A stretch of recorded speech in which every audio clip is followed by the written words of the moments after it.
नमस्कार दोस्तों, आज ईरान, इजराइल और अमेरिका के युद्ध का 17वां दिन है और 17वें दिन के आते आते अमेरिका के ट्रंप चचा को ऐसा फील हो रहा है कि अब उसका साथ देने के लिए कोई नहीं बचा हुआ है, क्योंकि अब तक जिन देशों ने उसका साथ पाया भी था और अमेरिका ने भरपूर उन देशों का सहयोग किया भी था, आज वो देश बोल रहे हैं कि हम जो है तुम्हारा साथ नहीं दे सकते।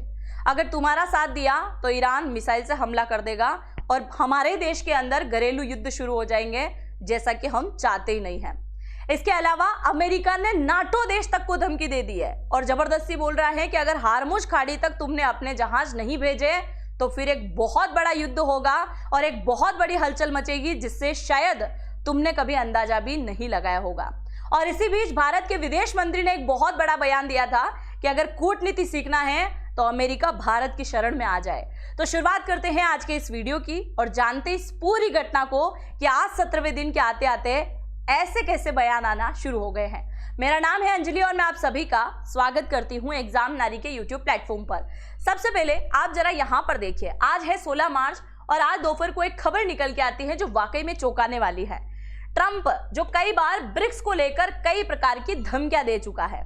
आप सभी ने पहले भी जरूर सुना होगा कि ट्रंप चचा ने एक बार कहा था कि ये जो ब्रिक्स देश बना हुआ है ना, जिसके अंदर ब्राजील शामिल है, रशिया, इंडिया, चाइना और अफ्रीकी देश जो शामिल हैं, ये सब मिलके क्या है, एंटी अमेरिकन ग्रुप बना रहे हैं, अमेरिका को पछाड़ने के लिए बना रहे हैं। और आने वाले टाइम में सारे के सारे देश जो हैं डॉलर के अंदर व्यापार नहीं करेंगे। डॉलर को कमजोर करने के लिए इस प्रकार का गुट इन लोगों ने बनाया है, जो कहीं ना कहीं हकीकत में दिखाई भी दे रहा है कि ब्रिक्स है क्या, अमेरिका को पछाड़ने वाला एक गुट ही है। हालांकि सब देशों ने कहा था कि हम कोई एंटी अमेरिकन नहीं है, खैर वो बात अलग है। दूसरा, अगर हम नाटो देश की बात करें तो नाटो देश जो है अब तक केवल और केवल अमेरिका के नक्शे कदम पर चलता आया है। आज अमेरिका का ट्रंप चचा चिल्ला चिल्लाकर नाटो देशों को यह बोल रहा है कि जरा अपने जहाजों को कहां भेज दो, यहां भेजो हार्मुज खाड़ी के अंदर, और अगर यहां पर तुमने अपने जहाज नहीं भेजे तो फिर ईरान उतर आएगा अपनी मनमानी पर, और अगर ईरान यहां अपनी मनमानी करता है तो पूरी दुनिया में एक बहुत बड़ा हाहाकार मचेगा, जिसकी वजह से आप ये मान के चलिए कि कुछ ही समय में तेल की कीमत जो है आसमान तक जा सकती है, आसमान छू सकती है, यानी कि $200 प्रति बैरल तक जो है इसकी कीमत पहुंच सकती है। क्योंकि ईरान ने तो साफ साफ कहा है कि भाई साहब इसके पास में एक ही सबसे बड़ी नस है और नस ये है हार्मुज खाड़ी। इसी हार्मुज खाड़ी से दुनिया का 20% तेल का आयात निर्यात होता है। अब मैं आपको थोड़ा सा हार्मुज खाड़ी के बारे में बता दूं कि हार्मुज खाड़ी है क्या, जिसे लेकर अमेरिका इतना ज्यादा सीरियस हो रहा है कि अगर दूसरे देशों का यहाँ पर युद्ध पोत नहीं भेजेंगे तो ईरान फिर अपनी मनमानी पर आएगा और पूरी दुनिया में कहीं ना कहीं हलचल मचा देगा। अब आप जरा यहाँ पर देखिए, ये जो आपको मैप दिखाई दे रहा है ये है खाड़ी देशों का मैप, और हमारे किस तरफ आता है, पश्चिमी भाग में, यानी कि ये रहा पाकिस्तान, और पाकिस्तान से थोड़ा सा आगे आते हैं तो ये रहा ईरान, है ना। और बाकी सारी आपको खाड़ी देश यहाँ पर दिखाई दे रहे होंगे, जिसमें Saudi Arab, Iran, Syria, Jordan, Qatar, UAE, Oman, UAE, बहुत सारे देश जो हैं यहाँ पर हैं। ये क्या है, खाड़ी देश। ये वो खाड़ी देश है जहाँ पर दुनिया भर के कई सारे देश क्या करते हैं, तेल का आयात करते हैं। जैसे भारत भी 60% से ज्यादा तेल कहाँ से खरीदता है, इन्हीं सारे खाड़ी देशों से खरीदता है। यहाँ तक कि रशिया से भी खरीदता है, वो बात अलग है, पर इन देशों से खरीदता है। भारत के अलावा अगर हम जापान की बात करें, ऑस्ट्रेलिया की बात करें, चाइना की बात करें, कई सारे देश जो हैं इन्हीं सारे खाड़ी देशों से क्या करता है, तेल का आयात करता है। अब ईरान के पास में सबसे अच्छी नस ये है, यानी कि ये जो आपको मैप में दिखाई दे रहा है ये इतनी सी चौड़ी पट्टी, जैसे भारत के पास में चिकन नेक है ना, ठीक उसी प्रकार से ये इतनी सी चौड़ी पट्टी, यानी कि 33 किलोमीटर चौड़ा रास्ता यहाँ से है, जो कि दो तरफ से ईरान से घिरा हुआ है। एक ये तरफ हो गई और एक ये तरफ हो गई है। नीचे की तरफ में क्या आ गया है, ओमान और यूएई आ गया है। अब ईरान बोलता है कि अगर ये सारे के सारे खाड़ी देश किसका सपोर्ट करते रहे, अमेरिका का सपोर्ट करते रहे, तो मैं यहाँ से ए वाली जगह जो है पूरी तरीके से बंद कर दूंगा। और जैसे ही यहाँ से पूरी तरीके से जगह बंद होती है तो दुनिया भर के जो जहाज यहाँ से निकलते हैं, यानी कि लगभग 20% से ज़्यादा व्यापार के लिए जहाज यहाँ से निकलते हैं, वो रास्ता पूरी तरीके से बंद हो जाएगा। और अगर ये रास्ता पूरी तरीके से बंद हो गया तो मान लीजिए जैसे ईरान हो गया, कतर हो गया, सऊदी अरब हो गया, इन सारे देशों से जो तेल निकलता है वो तेल इसी रास्ते से निकलता है, इसलिए ये सारे देश भी पूरी तरीके से ब्लॉक हो जाएंगे। इसलिए बार बार ईरान इन सारे देशों को बोल रहा है कि तुम जो है अमेरिका के जितने भी बेस तुमने लगा रखे हैं, अमेरिका के जो भी जहाज, नेवी, जो भी चीज़ें तुम्हारे पास में है, अमेरिका वालों को बोलो कि ये वापस लेके जाए। और अगर ऐसा ही चलता रहा तो फिर मैं मेरी मनमानी पर आ जाऊंगा। अब ईरान यहाँ सही बोल रहा है या गलत, आप जरूर से अपनी राय को कमेंट सेक्शन में लिखिएगा। पर यहाँ से अगर ये रास्ता बंद हुआ तो इसका एक बहुत बड़ा इफेक्ट कहाँ देखने को मिलेगा?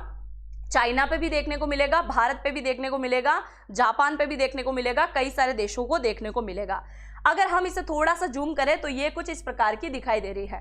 अब इसी वजह से ट्रंप चचा बड़ा परेशान हो रहा है, और इतना परेशान हो रहा है कि उसने जापान वालों को बोला है, साउथ कोरिया को बोला, ऑस्ट्रेलिया को बोला है, ब्रिटेन को बोला है, कई सारे देशों को बोला कि अपने नौ सैनिक यहाँ पर लाकर बिठा दो, ताकि इसमें ईरान में कहीं ना कहीं डर पैदा हो जाए कि बहुत सारे देश के युद्ध पोत यहाँ पर आ गए हैं और अब मुझे जबरन क्या करना पड़ेगा, इस पूरी हार्मुज खाड़ी को खोलना पड़ेगा। और अगर ऐसा नहीं होता है तो फिर अमेरिका कहीं ना कहीं अकेला पड़ता हुआ दिखाई देगा, और अमेरिका कहीं ना कहीं ईरान से डरता हुआ भी दिखाई देगा। अब आप यहाँ पर देखिए, जितने भी आपको देश दिखाई दे रहे हैं, ये रहा हमारा देश। हमारा देश हमेशा न्यूट्रल रहता है। भारत कभी भी खुलकर ना तो इजराइल का सपोर्ट करता है, ना खुलकर कभी भी ईरान का साथ देता है। यानी कि इजराइल भी भारत का दोस्त है तो ईरान भी भारत का दोस्त है। और इसी बात को अभी हाल ही में साबित कर दिया है। किसने? इन्होंने साबित किया है। ये है अब्बास अरागची। कहाँ के हैं अब्बास अरागची? तो ये है ईरान के विदेश मंत्री। ईरान के विदेश मंत्री ने बोला था कि भारत मेरे काफ़ी अच्छे मित्र में से एक है, यानी कि दुनिया भर में जो भी ईरान के दोस्त हैं उनमें से एक है भारत। और अगर हार्मुज खाड़ी बंद भी होती है फिर भी भारत को जो भी गैस चाहिए, तेल चाहिए, या भारत के किसी भी प्रकार के जहाज जिनके ऊपर तिरंगा झंडा लगा होगा, उन्हें हम कभी भी रोकने वालों में से नहीं है। यानी कि वो यहाँ से आसानी से निकल सकते हैं। यानी भारत के लिए हार्मुज खाड़ी खुली है और चाइना के लिए भी खुली है, बाकी जितने भी देश हैं उन सब के लिए बंद है। क्योंकि कल ही भारत के पास में 2 यहाँ से जहाज भरे हुए आए हैं। किसके? तेल के भी भरे हुए आए हैं और गैस के भी भरे हुए आए हैं, और आज भी यहाँ से रवाना किए गए हैं, जो कि 18 तारीख को पहुँच जाएंगे। और इधर अगर हम बात करें भारत की नेवी की, तो भारत की नेवी भी कहाँ पहुँच चुकी हैं? इस हार्मुज खाड़ी के आसपास पहुँच चुकी हैं, और ये इनको सुरक्षा देने का काम कर रही हैं। अब इसी बीच में भारत के जो विदेश मंत्री हैं एस जयशंकर, उनका बयान आया है। उन्होंने बोला था कि अगर आपको कूटनीति नहीं आती है, किसको बोला? अमेरिका वालों को, कि अगर आपको कूटनीति नहीं आती और आपका मन है कि आप कूटनीति में माहिर हो जाए तो आप जरा भारत से आकर मिलो, क्योंकि भारत बहुत प्यार से काम निकलवाना जानता है।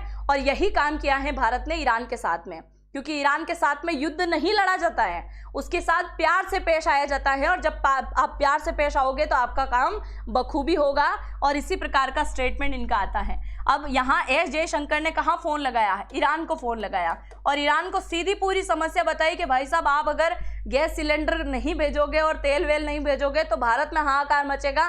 भारत का इस युद्ध में कोई रोल नहीं है, इसलिए आपको ये सारी सुविधा भेजनी पड़ेगी। और उन्होंने बकायदा इसकी बात मानी, और विदेश मंत्री ने जो बोला उनकी बात पूरी तरीके से मानकर ईरान ने बोला ठीक है, आपकी बात मान रहे हैं, और आपके जितने भी जहाज हैं उन सबको हम यहाँ से निकलने देंगे। अब ट्रंप चचा रो रहा है कि ये इसमें भी भारत की चाल है। भारत तो अपनी बात मनवा कर लेकर चला गया। दूसरा, अगर हम चाइना की बात करें तो ईरान का काफ़ी अच्छा मित्र है चाइना, क्योंकि आप देखिए हमेशा चाइना ने जितनी भी बैलिस्टिक मिसाइलें बनी हैं ईरान के अंदर उसमें साथ दिया है, जितने भी ड्रोन सिस्टम बने हैं उसमें साथ दिया है, जितने भी घरेलू उपकरण बने हैं उसके अंदर साथ दिया है, यहाँ तक कि पैसा, फंडिंग, सब कुछ दिया है। और इसी वजह से ईरान के पास जो तेल है उसका कम से कम 65% से ज़्यादा तेल कौन ले जाता है? चाइना अपने पास में ले जाता है। और अब चाइना बोल रहा है कि अब तक तो मेरे जहाज नहीं आए हैं, पर कुछ ही समय में मेरे जहाज कहाँ आने वाले हैं? ईरान के पास आने वाले हैं, ईरान का सपोर्ट करने के लिए। और इस तरफ ट्रंप चचा बोखलाहट के मारे बोल रहा है कि अगर चाइना के जहाज यहाँ पर आ गए, और अगर चाइना के जहाज यहाँ पर आए तो फिर मैं मेरी एक बहुत बड़ी कार्रवाई करूँगा, और बड़ी कार्रवाई होगी तो आप समझ सकते हैं एक बहुत बड़ा युद्ध यहाँ से कहीं ना कहीं शुरू हो सकता है। और चाइना, रशिया तो खुलकर ईरान का सपोर्ट कर रहे हैं। इन्होंने तो पहले भी सपोर्ट किया था, आज भी सपोर्ट कर रहे हैं, और ये बोल रहे हैं कि अमेरिका को जो करना है कर लेंगे, हम इसका साथ पूरी तरीके से देंगे।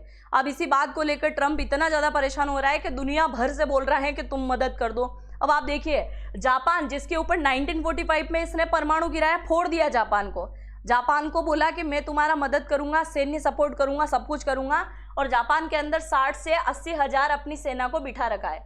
आज जापान को बोला कि तुम जरा यहाँ आ जाओ, कहाँ? ईरान के आसपास अपने युद्ध पोत लेके आ जाओ, जापान वालों ने मना कर दिया। कि हम नहीं आने वाले भाई साहब, घरेलू युद्ध हो जाएगा, हमारे यहाँ पे लोग परेशान हो जाएंगे, हम नहीं आ सकते। जापान ने मना कर दिया। वो छोड़ो, दूसरा अगर हम बात करें साउथ कोरिया की, है ना, नॉर्थ कोरिया अलग है। North Korea Kim Jong Un वाला इलाका है, उससे जस्ट नीचे आता है साउथ कोरिया, जिसे दक्षिण कोरिया कहा जाता है।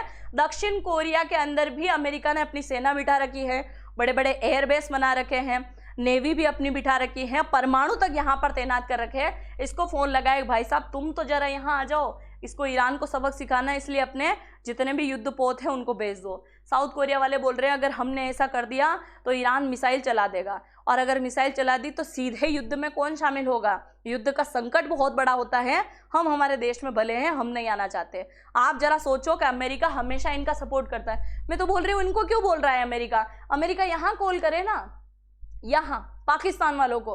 पाकिस्तान का तो बड़ा साथ दिया है अमेरिका ने हर बार, तो पाकिस्तान वाले इसका सपोर्ट कर देंगे, ऐसा कैसे है कि नहीं? तो यहाँ मदद मांग रहा है। इसके अलावा ऑस्ट्रेलिया को बोला, ऑस्ट्रेलिया ने तो मुंह पे मना कर दिया, जाओ तुम्हारा साथ नहीं दिया जाएगा। अब भारत बोल रहा है कि कूटनीति सीखना है तो हमारे पास आओ, प्यार से काम करो, ईरान तुम्हारी बात भी मानेगा और तुम्हारे ऊपर हमला भी नहीं करेगा। बाकी इन पूरी चीज़ों को देखते हुए आपको क्या लगता है? क्योंकि भारत के तो जहाज बड़ी आसानी से निकल रहे हैं, और भारत के अंदर जो हाहाकार मचा हुआ है ना गैस सिलेंडर वगैरह को लेकर, इतना ज़्यादा अफरा तफरी मचाने की जरूरत नहीं है, क्योंकि भारत अपनी सुविधाओं को देखते हुए चल सकता है और बहुत अच्छे से वर्क कर भी रहा है। तो आपको क्या लगता है कि अमेरिका के ट्रंप चचा को भारत से विदेश नीति और कूटनीति सीखनी चाहिए? आप क्या सोचते हैं? अपनी राय को जरूर से कमेंट सेक्शन में लिखिएगा।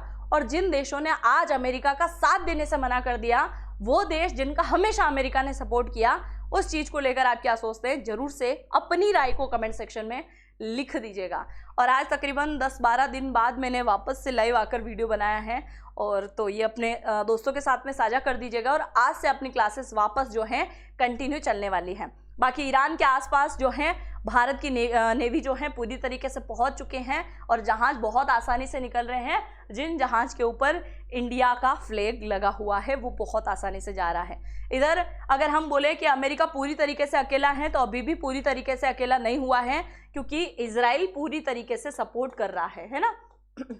इजराइल पूरी तरीके से सपोर्ट कर रहा है, क्योंकि ये युद्ध ही इन 3 देशों का है, इजराइल, अमेरिका और ईरान का। आप क्या सोचते हैं इस युद्ध को लेकर? जरूर से लिखेगा। और अगर आप जनरेटिव एआई को सीखना चाहते हैं तो इस वीडियो के कमेंट सेक्शन में फर्स्ट वाला कमेंट मैंने पिन कर रखा है, एग्जाम नारी के नाम से आपको मिलेगा, उस पर जाके टैप कीजिएगा। उसमें ऐसा फॉर्म ओपन होगा, उसमें अपना नाम, ईमेल आईडी, फोन नंबर और उसका ओटीपी आएगा, वो डालना है। और डिस्काउंट प्राप्त करने के लिए नारी 100 कोड का आपको इस्तेमाल करना होगा, जिससे आपको अच्छा खासा डिस्काउंट मिल जाएगा। हम मिलते हैं नेक्स्ट वीडियो में, तब तक के लिए जय हिंद, जय भारत।